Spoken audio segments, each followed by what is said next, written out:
Imagine finding a chemical alternative to toxic PFAS, those notorious forever chemicals. Historically, that process takes human scientists years of, agonizing trial and error. Right, running physical experiments and just crunching molecular weights over and over. Exactly. But this week, an autonomous AI did it in roughly 200 hours. It didn't just suggest a vague chemical structure either.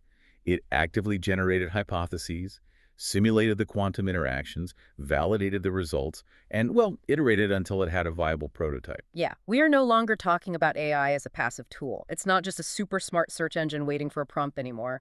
We are watching the real-time deployment of autonomous digital employees. And that is exactly what we're focusing on today for this deep dive. We've locked our timeline exclusively to Microsoft AI updates published between April 19th and April 25th, 2026. Just a single week of data. Yeah, just 1 week. But the sheer volume of foundational schist is staggering. We're mapping this transition from the ground up. We'll start with how AI memory and reasoning are being rewired in research labs and explore how those brains are being deployed into enterprise applications. And we really have to look at the massive physical infrastructure required to keep all of this running, too. Oh, absolutely. Plus, the strict governance required to prevent absolute chaos. And finally, we'll look at the real-world economic deployments happening right now. Okay, let's unpack this. So to understand the leap from a chatbot to an autonomous agent, you really have to start with memory. Right. Because an agent executing a multi-day task needs a memory architecture that doesn't just hallucinate or completely lose the plot halfway through a workflow. Which brings us perfectly to our first major development. This is from Microsoft Research Globally, published this April 2026. It's called the MNEMIS framework. Ah, yeah, MNEMIS. It was introduced as a dual route retrieval system for long-term large language model memory. The researchers essentially combined standard similarity search with a system-to deliberate traversal of semantic hierarchies. Which is a lot of jargon, but it's huge. It is. It matters because it fundamentally solves those long-term memory reasoning flaws in standard RG systems. It actually hit a massive 93.9 score on the Locomo benchmark. Yeah. You can find the full specs on the Microsoft GitHub and the ACL 2026 main conference proceedings. But standard AI memory, retrieval augmented generation, or ARAG, it's been the industry standard for a while. Why was it failing us here? Well, because traditional RAG operates entirely on surface-level similarity. So when you ask a standard AI a question, it essentially just scans a massive database for words or mathematical vectors that vaguely look like your prompt. Like a giant keyword search. Exactly. It's fast, but it's really shallow. What's fascinating here is how the MNEMIS framework pulls directly from cognitive science, specifically dual process theory. So System 1 is that fast, automatic, similarity-based retrieval, but System 2 is slow, deliberate, analytical thinking. And standard RAG was permanently stuck in System 1. Okay, so if standard ARGA is like wandering the aisles of a massive library looking for book covers that happen to match the keywords of my question, is MNEMIS more like using the Dewey Decimal System to deliberately find the exact shelf and cross-reference the index? Yeah, though it's actually a bit more dynamic than a static index. It creates a hierarchical structural map of concepts, like a knowledge graph, and the AI performs a top-down deliberate traversal of those memories. Oh, wow. Yeah, so it doesn't just grab the closest sounding fact, it actively reconstructs the relationship between different pieces of information. That 93.9 score on the Locomo benchmark, it's not just a number. Right, it means something tangible. Exactly. It means the AI can synthesize years of scattered corporate data, trace the logical steps, and hold the context over long time horizons without making things up. And if you're relying on an AI to run your supply chain, it needs to remember the nuanced context of a vendor dispute from 18 months ago, not just the keyword shipping. Precisely. Which moves us to our second major research breakthrough, out on April 22nd, 2026, globally from Microsoft Research AI for Science. This is the Scala version 2026.1 release. This one is wild. It really is. They deployed a neural network exchange correlation functional for density functional theory, or DFT, released as a Python package and on Azure.AI Foundry. It basically matches the accuracy of state-of-the-art hybrid functionals for main group thermochemistry. The kicker is the size. Right. It only uses about 385,000 parameters. This is huge because it brings high-end quantum chemistry down to semi-local compute costs. The source for this is the Microsoft Scala GitHub repository. But let's break down the mechanics here. Density functional theory is traditionally computationally devastating, right? Oh, extremely. DFT is the mathematical bedrock for simulating how molecules interact at a quantum level. To do it accurately, you are literally calculating the quantum mechanical behavior of every single electron in a system. That sounds expensive. It is. Historically, achieving high accuracy required supercomputers running continuously for days, just chewing through massive amounts of power. Wait, so instead of brute forcing the math for every electron, Scala is just, is it guessing the interactions? Well, it's predicting rather than brute forcing based on deep structural patterns. Hmm. By using a deep learning neural network with incredibly few parameters, just 385,000 is microscopic compared to large language models. Yeah, it's tiny. Right, so Scala acts as a highly optimized shortcut. It has learned the underlying physics so well that it can predict the electron behavior with the accuracy of the most expensive computations, but it runs at a fraction of the cost and time. So we are giving AI agents System 2 deliberate memory through Nemis, and we are giving them the ability to simulate quantum chemistry on a strict compute budget through Scala. Exactly. And that transition is exactly what moves AI from answering questions to executing workflows. Let's look at how this actually hits the enterprise desktop. Okay. On April 22nd, 2026, globally, Copilot Agent Mode reached general availability in Microsoft 365. A huge milestone. Yeah. Agent Mode is now live in Word, Excel, and PowerPoint, shifting Copilot from a suggestion tool to a multi-step app-native task executor. According to the Microsoft 365 blog, internal usage skyrocketed ahead of this release, driving a 67% increase in tries per user per week in Excel alone. That Excel stat is telling. It really is. So what does this all mean? We went from a glorified spell checker to what, like a ghostwriter who can restructure an entire data model? Basically, yeah. It means the fundamental user interface of work has changed. Before this update, Copilot sat in a little sidebar. You would ask it for a complex Excel formula, it would generate the text, and then you'd manually copy and paste it into the cell to see if it actually works. Right, it was purely advisory. Exactly. With Agent Mode natively integrated, the AI has agency within the application. You can just say, analyze last quarter's sales, cross-reference it with the supply chain delays, and build a forecast model for next year. And it just does it. It just does it. The agent autonomously clicks into the cells, runs the math, restructures the data model, and generates the charts. You are essentially elevated to a reviewer. That 67% usage bump highlights a profound behavioral truth. When AI actually executes the work rather than just giving instructions on how to do it, adoption accelerates exponentially. And we're seeing that autonomous execution scale far beyond spreadsheets, too. Tying back to our opening scenario, on April 22nd, Microsoft announced the preview expansion of Microsoft Discovery on Azure AI globally. Right, the science platform. Yeah, this is an enterprise-grade agentic platform built specifically for R&D teams in sciences and engineering.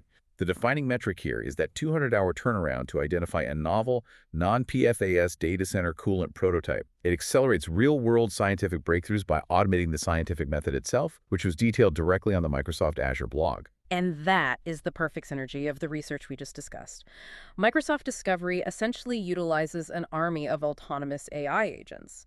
They're using that Nemis-style reasoning to comb through decades of chemical research, generating hypotheses, and then using tools like Scala to run high-fidelity simulations for pennies on the dollar. That's incredible. It is. They validate the results, tweak the molecular structure, and iterate autonomously. But driving an army of autonomous scientific agents requires a massive cognitive engine.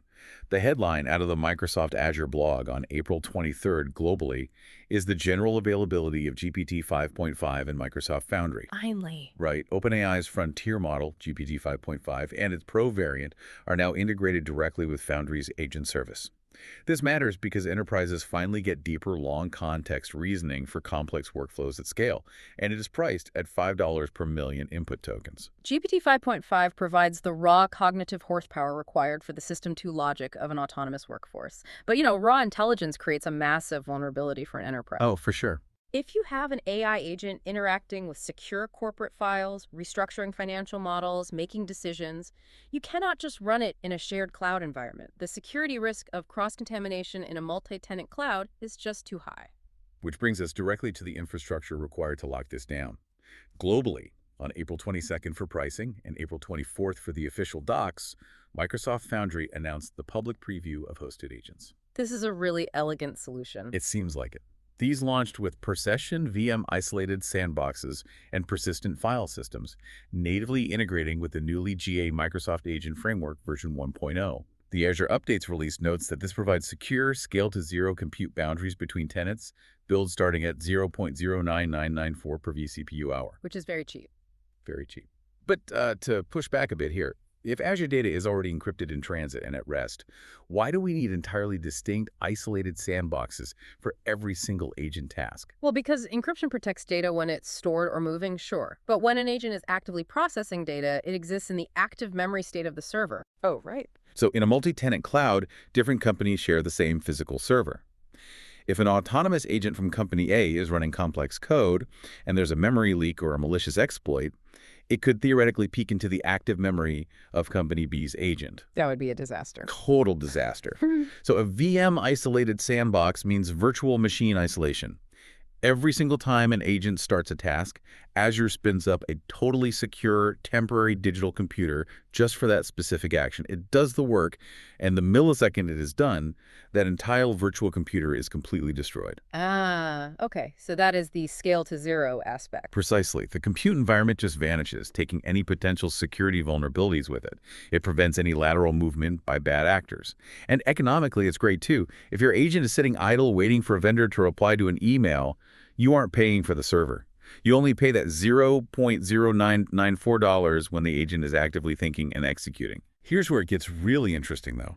Because spinning up and destroying millions of virtual machines per second, simulating quantum chemistry and operating models like GPT-5.5, it requires an astronomical amount of physical hardware. It really does. The cloud isn't magic. No. It is concrete, steel, electricity, and silicon. The headline out of Australia on April 23, 2026, via the Microsoft Source official statement, is a 25 billion Australian dollar AI infrastructure investment. That number is just huge. Massive. Microsoft CEO Satya Nadella announced the company's largest ever investment in Australia to expand Azure AI supercomputing, cloud infrastructure, and cybersecurity capabilities. Committing roughly $18 billion through 2029 dramatically expands sovereign AI capabilities in the Asia-Pacific region. If we connect this to the bigger picture, $18 billion for a single country's infrastructure is a staggering capital expenditure. This is fundamentally about global geopolitics and data sovereignty. Microsoft is fiercely competing for government-level cloud dominance against AWS and Google. Sovereign AI means a nation's highly sensitive data, like Australia's defense logistics or their electrical grid management, or even public health records, is processed by AI models physically located within Australia's borders, strictly governed by Australian law. It keeps the data entirely in-house, nationally speaking. Exactly. It proves that the ultimate bottleneck for the agentic pivot isn't software algorithms anymore. It's the physical supply chain of GPUs and the electrical grid required to cool them. Which transitions us perfectly into our next focus, the governance of this massive machine. With billions invested and autonomous agents running wild in Excel, discovering chemicals and managing corporate data, how is this managed securely at the enterprise level? Yeah, you need rules. Right. On April 21st, 2026, globally, Microsoft formalized its Frontier Transformation Framework for Partners, introducing Agent 365 as a centralized control plane ahead of its May 1 GA launch. The official Microsoft blog noted that with over 90% of the Fortune 500 using M365 Copilot, Agent 365 prevents shadow AI by providing IT with unified security, observability, and compliance oversight for autonomous agents. So, are we basically hiring digital HR managers to watch our digital workforce? It's actually much stricter than HR. Think of it more like a digital border patrol. Shadow AI is the absolute nightmare scenario for a chief information security officer. I can imagine. It happens when well-meaning employees just start using random unsanctioned AI tools to automate their jobs, blindly uploading highly confidential company data into third-party servers. Because 90% of the Fortune 500 are already integrated with Copilot, they're on the precipice of deploying tens of thousands of autonomous agents simultaneously. Right, they need a way to track all that. Exactly. Agent 365 acts as the central dashboard. It allows a human IT administrator to say, okay, this specific supply chain agent is allowed to read internal SharePoint documents and update Excel, but it is explicitly blocked from sending external emails or accessing payroll data. It enforces the corporate policy directly onto the AI's nervous system. But, even with this granular oversight and $18 billion server farms, physics is still getting in the way. On April 24th, 2026, a massive issue was reported on the Microsoft Learn Q&A forums regarding the Azure OpenAI service. Ah, the batch issue. Yeah, global batch jobs were stuck in a validating state for up to 113 hours. This was an issue that actually began on April 19th, affecting the Sweden Central and East US 2 regions. Throughput plummeted from roughly 30 completions a day to just 4. Which is a massive drop. It is. This highlights the severe resource contention and noisy neighbor scaling challenges inherent in multi-tenant AI batch processing. Wait, so if Microsoft just poured $18 billion into infrastructure and is building out these massive sovereign data centers, how are they still bottlenecking on weekend batch jobs? Are we hitting a wall with physical silicon? This raises an important question about the collision between software ambition and hardware reality. Batch processing is how companies run massive, non-urgent AI workloads efficiently at half the cost. Okay. So imagine a massive law firm using AI to read and summarize 2 million legal discovery documents over the weekend. When those jobs are stuck in a queue for 113 hours, it means the physical compute infrastructure is completely overwhelmed. The noisy neighbor effect happens when another massive enterprise on the same physical server cluster spikes their usage unpredictably, devouring all the shared compute power. So they just steal the resources. Essentially, yeah. Despite Microsoft's unprecedented global footprint, the sheer enterprise demand for frontier models like GPT-5.5 is currently outstripping the global supply of physical compute. The queuing systems are literally breaking under the weight of the data. It's like trying to push a localized flood through a garden hose.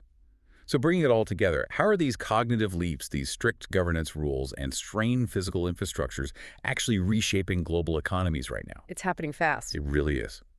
On April 22nd, 2026, via Microsoft News Source Asia, we saw Wave 3 of Copilot hit Hong Kong.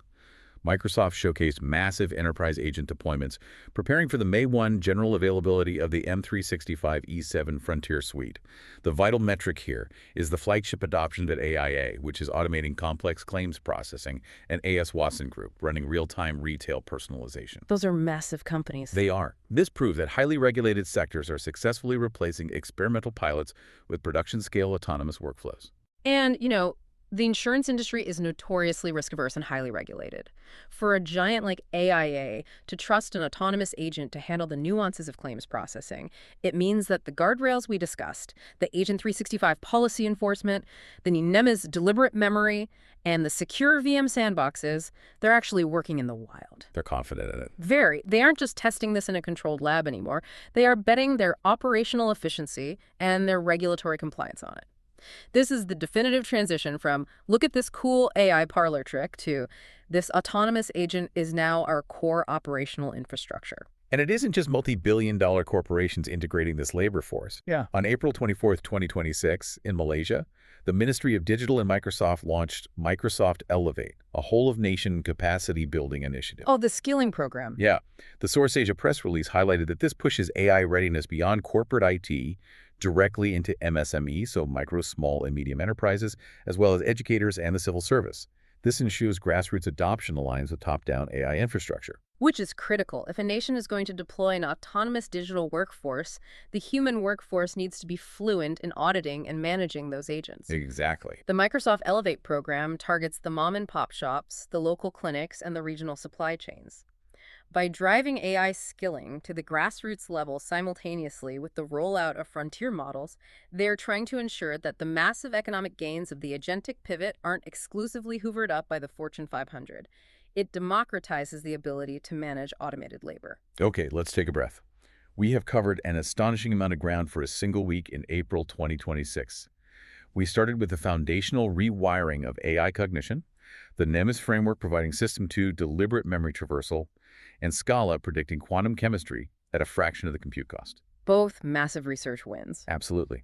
Then we saw those smarter models deployed directly into Word and Excel via Copilot Agent Mode, transforming the AI from an advisor to an autonomous executor, fueled by the long context reasoning of GPT-5.5 and secured inside scale-to-zero VM-isolated sandboxes. And we covered the hardware reality of all this. Right. We explored the massive $18 billion capital expenditure required to lay down the physical silicon in Australia and the Agent 365 digital border patrol required to govern all that data. And finally, we saw it operating in the real economy, processing insurance claims in Hong Kong and skilling up small business owners in Malaysia, despite the very real compute bottlenecks we saw in the Azure batch queues. The overarching narrative here is completely unambiguous. Microsoft, and by extension the broader tech sector, has officially transitioned from selling AI as a novel piece of software to selling AI as highly capable automated labor. Which brings me to you, the listener. Think back to that scientific breakthrough we started with. If an autonomous AI agent, leveraging GPT-5.5 and the deliberate memory of Nemes, can successfully discover and validate a complex non-PFAS chemical alternative in just 200 hours. If agents are now autonomously restructuring financial models in Excel, executing multi-step insurance claims, and being actively managed by IT border patrols via Agent 365, what exactly will your resume look like in 2 years? Will human productivity purely be measured by how seamlessly we can manage, audit, and direct our digital autonomous workforce? It's a profound shift in what it means to work. Thank you for joining us for this deep dive into the agentic architecture of tomorrow. Keep questioning, keep exploring, and we'll see you next time.